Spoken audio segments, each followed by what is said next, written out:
ठंड का मौसम था। गांव का बूढ़ा डाकिया रामदास अपनी नौकरी के आखिरी दिन डाकघर की पुरानी अलमारी खाली कर रहा था। तभी एक कोने से धूल से भरा लिफाफा नीचे गिरा। रामदास को बिल्कुल इसका अंदाजा नहीं था कि इस पुरानी चिट्ठी के अंदर सिर्फ शब्द नहीं बल्कि 30 साल पुराना दबा हुआ सच छिपा था। लिफाफे पर सिर्फ इतना लिखा था, जिस दिन यह चिट्ठी रजनी तक पहुंचेगी उस दिन सब बदल जाएगा। रामदास चौंक गया। उसे याद आया, यही वह चिट्ठी थी जो 30 साल पहले रहस्यमय तरीके से गायब हो गई थी। लेकिन सबसे बड़ा सवाल यह था कि आखिर यह चिट्ठी अलमारी के इस बंद खाने में आई कैसे। रामदास पूरी रात सो नहीं पाया। अगले दिन ही वह सुबह से ही रजनी को खोजने निकल गया।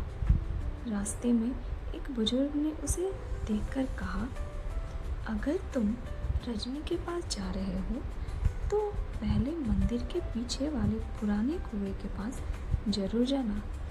वहीं से इस कहानी की शुरुआत हुई थी। रामदास हैरान रह गया। कुएं के पास उसे एक बूढ़ा आदमी मिला, जिसने धीरे से कहा, इस चिट्ठी को जानबूझकर छुपाया गया था, क्योंकि अगर यह समय पर पहुंच जाती तो गांव के सबसे शक्तिशाली आदमी का सच सबके सामने आ जाता। अब रामदास के हाथ कांपने लगे। वो सोचने लगा, आखिर इस चिट्ठी में ऐसा क्या लिखा हो सकता है। कई घंटों की तलाश के बाद वह रजनी तक पहुंचा। रजनी ने कांपते हाथों से उस लिफाफे को खोला। उसमें सिर्फ पत्र नहीं था, उसके साथ एक और मुहरबंद लिफाफा था, जिस पर लिखा था, अगर यह चिट्ठी रजनी तक पहुंचे तो यह लिफाफा भी उसे जरूर देना। रजनी ने उसे खोला। अंदर गांव के एक पुराने वकील का पत्र था। उसमें लिखा था, रजनी, तुम्हारे पिता पर जो आरोप लगाए गए हैं वो झूठे हैं। मेरे पास ऐसे सबूत हैं जो उन्हें बेगुनाह साबित कर सकते हैं। मैंने ये दस्तावेज इसी लिफाफे में रखे हैं। अगर ये तुम्हें समय पर मिल जाए तो इन्हें अदालत तक जरूर पहुंचाना। उन कागजों में साफ लिखा था कि उनके पिता निर्दोष थे।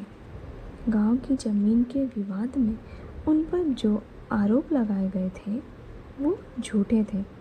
असली गुनाहगार कोई और था, जिसने अपने बचाव के लिए सारे सबूत छिपा दिए थे।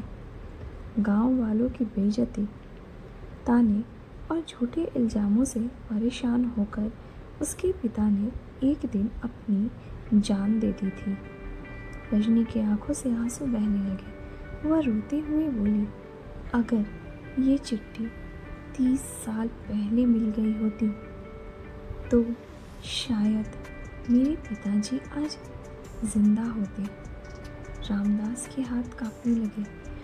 उसे पहली बार महसूस हुआ कि कभी-कभी एक अधूरी डाक सिर्फ एक चिट्ठी नहीं होती, वह किसी की पूरी जिंदगी बदल देती है।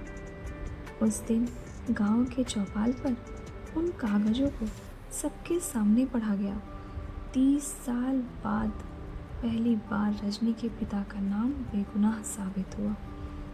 उसने आसमान में देखकर अपने पिता से बोला, 30 साल बाद ही सही पिताजी, लेकिन आज आपको आखिरकार इंसाफ मिल ही गया।